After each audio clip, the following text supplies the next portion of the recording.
पिता पुत्र पवित्रात्मा नाम रे आमेन। आपण समस्त को जय जयसु आमे प्रार्थना करिबा। नमस्ते मरिया निग्रह पूर्ण प्रभु तुमरी संगे नारीगण मध्य तुम्हें धन्य एवं धन्य तुम गर्भफल जीशु। ओई परमेश्वर माता मरिया आमे माने पापी आम्बान निमंते वर्तमान और आम्बान मरण समय निवेदना कर। कृष्णठारे मोर स्नेहर भाई भाई मैंने मुझे समस्त ही दैनिक आहार प्रोग्राम को मुझे स्वागत जनावि।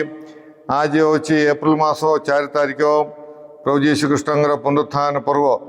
आपण मान समस्त को मुझे पुनरुत्थान पर्वर शुभेच्छा और अभिनंदन एवं प्रभुंर आशीर्वाद और अनुग्रह मु विश करुच्ची। आपण को जनावि प्रभु आपण को पुनरुत्थ प्रभु आपण समस्त आशीर्वाद करंतु। यह मोर कामना एवं प्रार्थना। आज सुमाचार माथुली सुमाचार 28 अध्याय 1 ରୁ 10 पद पर्यंत आम ध्यान करिबा। विश्राम बार परे सप्ताह प्रथम दिनर प्रत्युषे मारिया मग्दलेना और अन्य जने मारिया समाधि देखिबाकू गले। हठात सेठारे भयानक भूमिकंप हैला। प्रभुंकर जने दूत आसी पत्थरटी को गड़ाई दे ता उपरे बसी पड़ले। तांकर रूप बिजुली परी दीप्तिमय और तांकर पोशाक हिम परी शुभ्र थिला। ताहा देखी प्रहरी माने भୟରେ थरहर होई मृतप्राय होई गले। किंतु दूत नारी मानकु कहले, भय कर नहीं, मु जाने तुम्हें माने क्रूशविद यीशु को खोजुच। से एठारे नाहंदी, से कहिथिबा अनुसार पुनरुत्थित होइछंती। आस से स्थान को देख जेउठारे तांकु रखा जाइतिला। तापरे शीघ्र जाई तांकर शिशु मानकु कुह से मृत मानकर मध्यरु उठिछंती। वास्तव में तुम्हें माने जीवा पूर्वरु से गालीली को जीवे एवं तुम्हें माने तांकु सेठारे देखिबो। यह तुम मानक पाई मोर संवाद। एणु सेमाने भय तथा अति आनंदरे तांकर शिशु मानकु जणाइबा पाई समाधि स्थान दौड़िले। हठात यीशु सेमानकु दर्शन देई कहले, तुम मानकर मंगल हेउ। सेमाने तांकर निकट को आसी तांकर पाद धरी आराधना कले। यीशु सेमान को कहले, भय कर नहीं, जाओ मोर भाई मानंगु गालीली को जीवा पाए कुह, सेठारे सेमाने मते देखिवाकू पाइबे। सेमाने गला परे केतेक प्रहरी नगर को जाई ये समस्त घटना प्रधान याजक मानकु जणाइले। सेमाने कुलवृद्ध मानक सह एकत्र बसी विचार करी सैन्य मानकु प्रचुर अर्थ देई कहले, तुम्हें माने कुह, आमे शोई पड़तिवा बेले रातिरे तांकर शिशु माने आसी तांकु चोरी करिकी नहीं गले। ये कथा जदि राज्यपाल शुणिबाकू पाती तबे आमे तांकु बुझाई देबू और तुमको विपदरू रक्षा करिबू। एणु प्रहरी माने टंका नहीं सेमानंकु जेपरी निर्देश दिया जाइथिला सेहीपरि कले। यही मिथ्या कथा आज जाए यहूदी मानकर मध्यरे प्रचारित होई अछि। प्रभुंर सुसमाचार। हे प्रभु यीशु कृष्ण तुमर प्रशंसा हेउ। कृष्णठारे मोर स्नेहर भाई भाई मैंने आज आम प्रभु यीशु कृष्णंकर पुनरुत्थान पर्व महा आनंदर एवं आडंबर सहित आम पालन करुचु। प्रभु यीशु कृष्णंकर पुनरुत्थान पर्व होची पर्व मानकर पर्व। सबुठारु कैथोलिक मंडलीर बा ख्रीष्ट विश्वासी मानक पाई सबुठारु बड़ पर्व होची एही प्रभु यीशु कृष्णंकर पुनरुत्थान पर्व। कारण आमर विश्वासर मूल दुआ होची प्रभु यीशु कृष्णंकर पुनरुत्थान। आज सुसमाचार आम शुणिलु जे ଦୁଇ ଜଣ ସ୍ତ୍ରୀ ଲୋକମାନେ ସମାଧିକୁ ସେମାନେ ଅତି ସକାଳେ ସେମାନେ ଗଲେ। ଯିବା ବେଳେ ସେମାନେ ଅତି ଦୁଃଖରେ ଥିଲେ, ନିରାଶାରେ ଥିଲେ। ଆଉ ଯୀଶୁ ଯେଉଁଭଳି ମୃତ୍ୟୁ ଭୋଗ କଲେ ତାହା ଭାବି ସେମାନେ ବହୁତ ଦୁଃଖ ଅନୁଭବ କରୁଥିଲେ। ଯୀଶୁ 3 ଥର ତାହାଙ୍କୁ ମାନେ ତାଙ୍କର ଶିଷ୍ୟମାନଙ୍କୁ ମୁଁ ଶତ୍ରୁ ହସ୍ତରେ ସମର୍ପିତ ହେବି, ସେମାନଙ୍କର ହସ୍ତରେ ମୁଁ ନିର୍ଯାତିତ ହେବି ଏବଂ କ୍ରୁଶରେ ମୃତ୍ୟୁ ଭୋଗ କରି ମୁଁ ପୁନରୁତ୍ଥିତ ହେବି, 3 ଦିନ ପରେ ମୁଁ ପୁନରୁତ୍ଥିତ ହେବି ବୋଲିକି 3 ଥର କହୁଥିଲେ। ହେଲେ ମଧ୍ୟ ସେମାନେ ଆଉ କେହି ବି ସେସବୁ ବୁଝିପାରିଲେ ନାହିଁ। ଆଉ ପ୍ରଭୁ ଯୀଶୁ ଖ୍ରୀଷ୍ଟଙ୍କର ଏହି ପ୍ରକାର ଗୋଟିଏ ମରଣ ହେବ ବୋଲି କେହି ମଧ୍ୟ ସେମାନେ ଭାବିନଥିଲେ। ତେଣୁ ଯୀଶୁଙ୍କର ସବୁ ଅନୁଚରମାନେ ଦୁଃଖରେ ଥିଲେ, ନିରାଶାରେ ଥିଲେ, କାରଣ ଯୀଶୁ ମରିବ ବୋଲିକି କିଏ ବି ବିଶ୍ୱାସ କରୁନଥିଲେ। ଏହି ପରିବକ୍ଷରେ ସେଇ 2 ଜଣ ନାରୀମାନେ ଯୀଶୁଙ୍କର ସମାଧିକୁ ଗଲେ। ସମସ୍ତେ ଦୁଃଖରେ ଅଛନ୍ତି ସେତେବେଳେ ଆକା। ପ୍ରତ୍ୟୁଷରେ ସକାଳ ସକାଳେ ସେଇ ମା ମାନେ ସେଇ ସମାଧିକୁ ଗଲେ। ଆଉ କିନ୍ତୁ ସମାଧିର ପରିସ୍ଥିତି ପୁରାପୁରି ଅଲଗା ଥିଲା, ସେମାନେ ଭାବିଲା ପରି ନଥିଲା।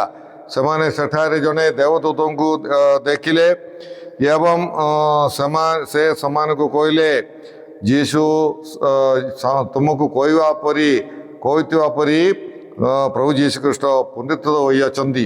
ସେ କହିବା ଅନୁସାରେ ସେ ପୁନରୁତ୍ଥିତ ହୋଇଛନ୍ତି ବୋଲି ନାରୀମାନଙ୍କୁ ସେଇ ଦେବଦୂତ କହିଲେ।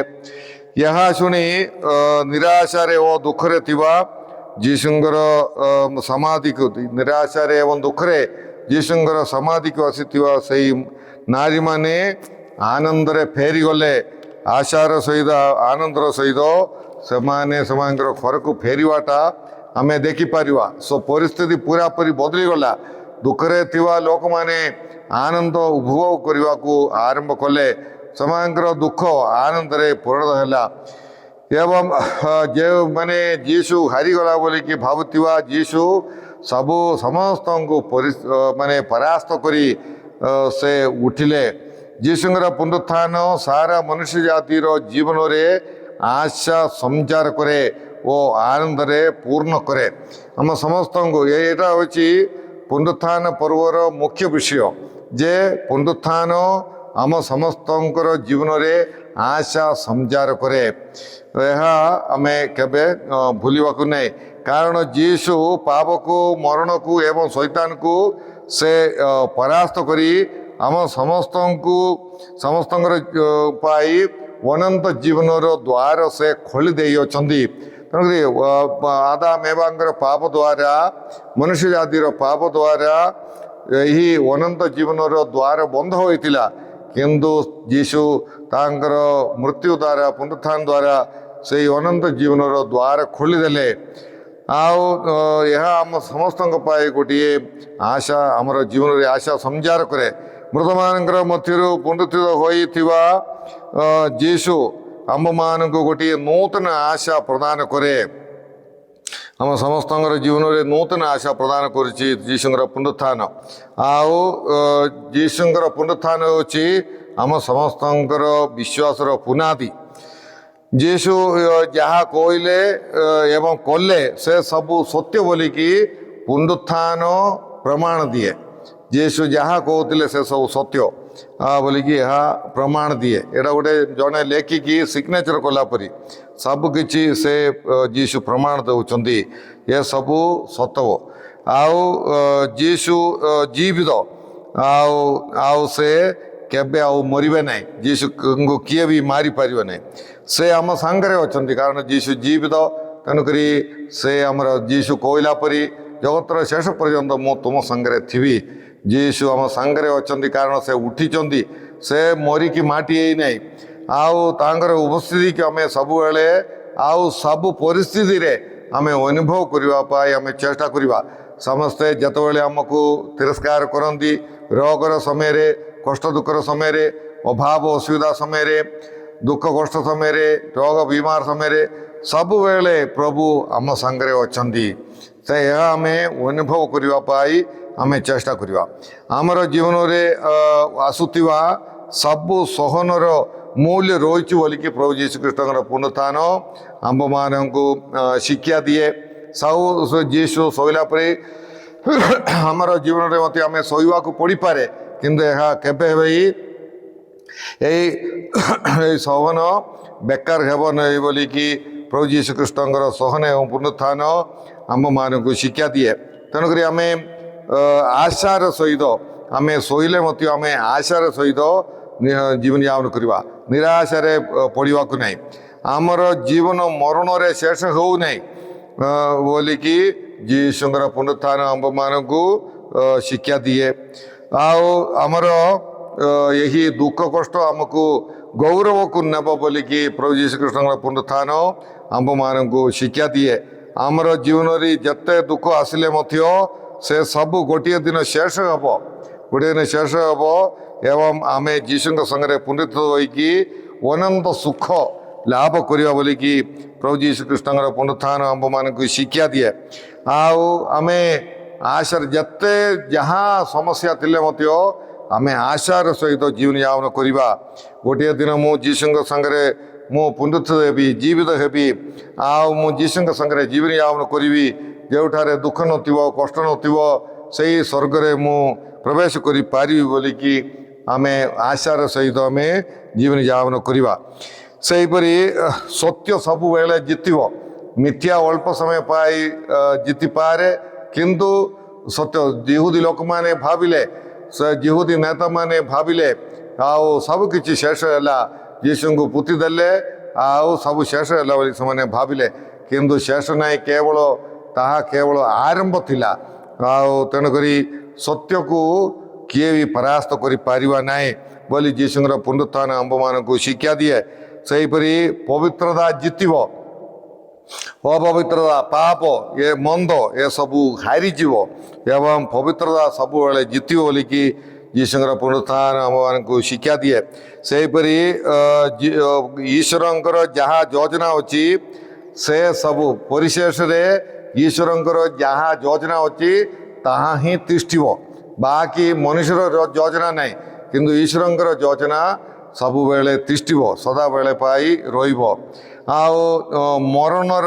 मरणर उठिथिबा प्रभु जीशु कृष्ण आम मानू मध्य उठाइबे जदि जीशु उठिचंदी से आमको मध्य उठाइबे तांकर शक्ति अच्छी तांकर दक्षता अच्छी से ही आम मानू उठाई पारिबे प्रभु आम समस्तंकर भावनार अतीत से कहीं केबे भावी नथिले प्रभु जीशु कृष्ण उठिबे बोलिकी तेणुक आम भाविबा ना ईश्वर मोर हाथ में अच्छी मोर हाथ मुठारे ईश्वर अच्छी ए प्रकार सब केते जन भावुचंदी किंतु सबु भावनार अतीत होचंदी ईश्वर से होचंदी सर्वशक्तिमान तेणुक आम तांठारे भरोसा रखा विश्वास रखा से आमको धैर्य देवे विशेष कर आमर समस्या समय रे भय समय रे से आमको धैर्य देवे तांठारे आम भरोसा रखा से आमे भाविबा ठारू आमे प्रतीक्षा करथिबा ठारू अधिक से करि पारिछंदी आमे भाविबा ठारू अधिक से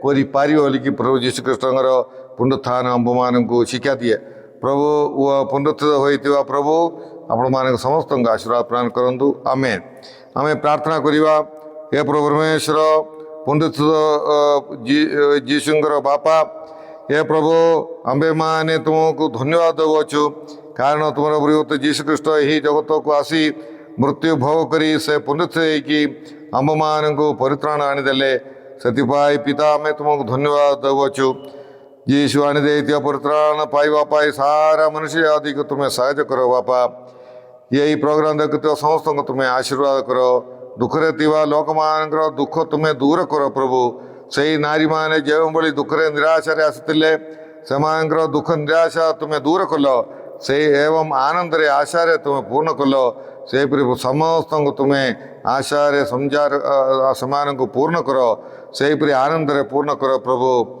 समस्या गुड़िक तुम्हें दूर करो रोगी मान को तुम्हें सुस्थ करो प्रभु यह सब प्रार्थना आम करुचु जीशु कृष्ण मध्यस्थरे आमेन सर्वशक्तिमान परमेश्वर पिता और पुत्र एवं पवित्रात्मा आपण समस्त आशीर्वाद प्रदान करंतु आमेन आपण समस्त जय जीशु।